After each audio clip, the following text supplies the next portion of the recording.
സ്വതന്ത്ര ഇന്ത്യയുടെ ആദ്യ ഉപപ്രധാനമന്ത്രിയും ആഭ്യന്തരമന്ത്രിയും മഹാത്മാഗാന്ധിയുടെ ഉത്തമ അനുയായിയുമായിരുന്ന കറകളഞ്ഞ സ്വാതന്ത്ര്യ സമര സേനാനി. ഇന്ത്യയുടെ രാഷ്ട്രീയ സമന്വയത്തിൽ വലിയ പങ്ക് വഹിച്ച നേതാവ്, ഇന്ത്യയുടെ ഉരുക്കു മനുഷ്യൻ സർദാർ വല്ലഭായ് പട്ടേൽ. ജന്മനാടായ ഗുജറാത്തിൽ പട്ടേലിൻ്റെ ഓർമ്മയ്ക്കായി സമീപകാലത്ത് നിർമ്മിക്കപ്പെട്ട അത്ഭുത നിർമ്മിതിയാണ് ഏകതാ പ്രതിമ അഥവാ സ്റ്റാച്യു ഓഫ് യൂണിറ്റി.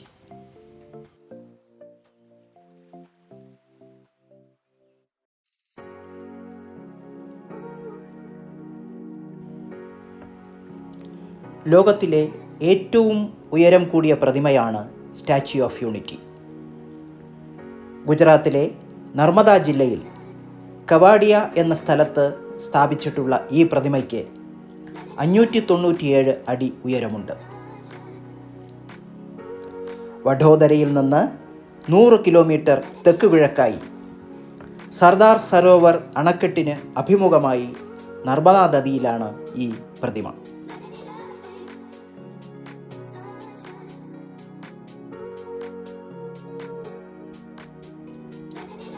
കർഷകരോട് ഉപയോഗിച്ച കാർഷിക ഉപകരണങ്ങൾ സംഭാവന ചെയ്യാൻ ആവശ്യപ്പെട്ട് പ്രതിമയ്ക്ക് ആവശ്യമായ ഇരുമ്പ് ശേഖരിക്കുന്നതിനായി 2013 സ്റ്റാച്യു ഓഫ് യൂണിറ്റി മൂവ്മെൻറ്റ് ആരംഭിച്ചു.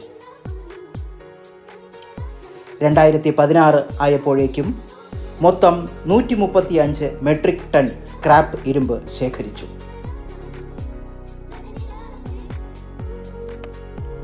അതിൽ 109 ടൺ സംസ്കരിച്ചതിന് ശേഷം പ്രതിമയുടെ അടിത്തറ ഉണ്ടാക്കാൻ ഉപയോഗിച്ചു.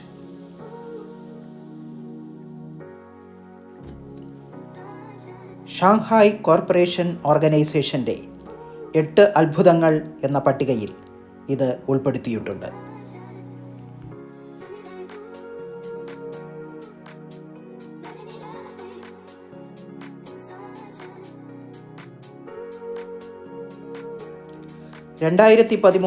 ഒക്ടോബറിൽ ഇന്ത്യൻ കമ്പനിയായ ലാർസൻ ആൻഡ് ടർബോ നിർമ്മാണം ആരംഭിച്ചു. 2063 കോടി രൂപ ചെലവഴിച്ചാണ് പ്രതിമ പൂർത്തിയാക്കിയത്. ഇന്ത്യൻ ശില്പിയായ റാം വി സുതാർ രൂപകൽപ്പന ചെയ്ത പ്രതിമ പട്ടേലിൻ്റെ 143ാം ജന്മവാർഷികമായ 2018 ഒക്ടോബർ 31 ഉദ്ഘാടനം ചെയ്തു.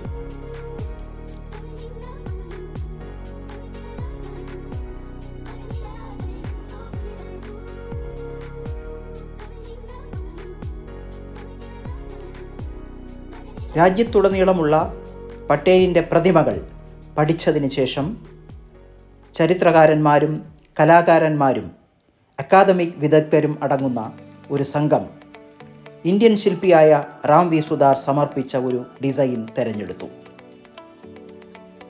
അഹമ്മദാബാദ് അന്താരാഷ്ട്ര വിമാനത്താവളത്തിൽ സ്ഥാപിച്ചിട്ടുള്ള പട്ടേലിൻ്റെ പ്രതിമയുടെ വലിയ രൂപമാണ് സ്റ്റാച്യു ഓഫ് യൂണിറ്റി. മണിക്കൂറിൽ 180 കിലോമീറ്റർ വരെ വേഗത്തിൽ വീശുന്ന കാറ്റിനെയും പ്രതിമയുടെ 12 കിലോമീറ്റർ ചുറ്റളവിലും 10 കിലോമീറ്റർ താഴ്ചയിലും റിക്ടർ സ്കെയിലിൽ 6.5 തീവ്രതയുള്ള ഭൂചലനത്തെയും പ്രതിരോധിക്കുന്ന തരത്തിലാണ് പ്രതിമ നിർമ്മിച്ചിട്ടുള്ളത്.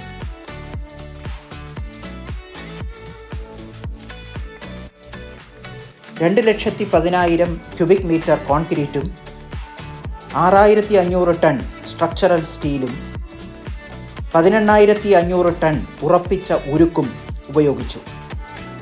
കൂടാതെ 1,700 ടൺ വെങ്കല പ്ലേറ്റുകളും 1,850 ടൺ വെങ്കല ക്ലാഡിങ്ങും ചേർന്നതാണ് പുറംഭാഗം.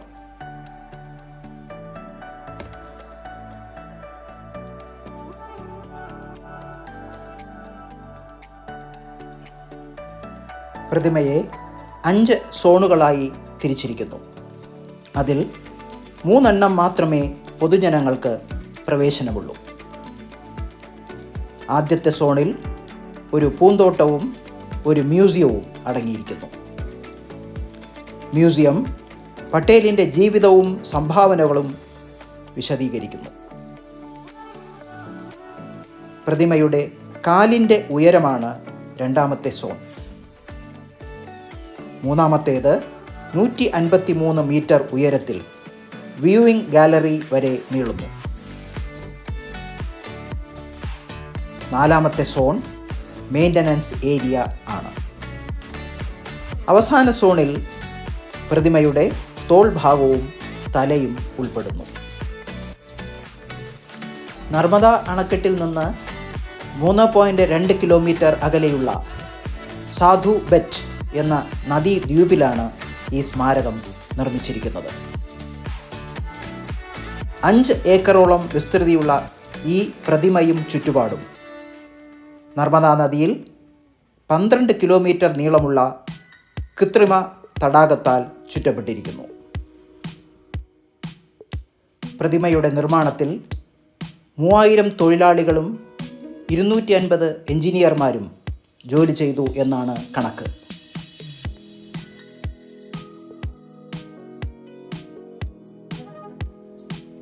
ഘടനയുടെ ആകെ ഉയരം 790 അടിയാണ്. 190 അടി അടിത്തറയും പ്രതിമയ്ക്ക് 597 അടി അഥവാ 182 മീറ്ററുമാണ്.